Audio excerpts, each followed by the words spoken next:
আপনারা হয়তো দেখেছেন যখন পিস টিভি ছিল, ডক্টর জাকির নায়েকের হাত ধরে শত শত অমুসলিম কি মুসলমান হয় নাই? হয়েছে প্রিয় ভাইয়েরা। ডক্টর মিজানুর রহমান আজহারি যখন বাংলাদেশে ছিলেন তখন অনেক মাহফিলে 11 জন 10 জন 15 জন অমুসলিম কিন্তু তার হাতে হাত রেখে ইসলাম ধর্ম গ্রহণ করে নাই। আল্লামা দেলোয়ার হোসেন সাঈদী রাহিমাহুল্লাহ, আল্লাহ তার কবরকে নূরে নূরান্বিত করুন। একটা সময় ছিল তার মাহফিলে লক্ষ লক্ষ মানুষ হতো কি না? হতো না?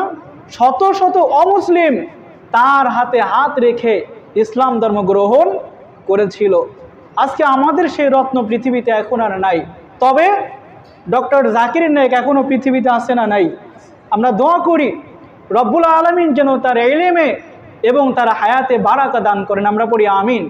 এবং আমরা দাবি জানাচ্ছি আজকের এই জুম্মার মেম্বর থেকে অতি শীঘ্রই আগে যেমন পিস টিভি চালু ছিল আবারও যেন পুনরায় পিস টিভি চালু করে দেওয়া হয়। কারণ এই পিস টিভির মাধ্যমে শত শত অমুসলিম তারা সত্যের কথা শুনে, সত্যের কথা জেনে তারা আর ভ্রান্তিতে পড়ে থাকে নাই, ইসলাম ধর্ম গ্রহণ করে কালেমা পাঠ করে তারা মুসলমান হয়ে গিয়েছে, ঠিক কিনা?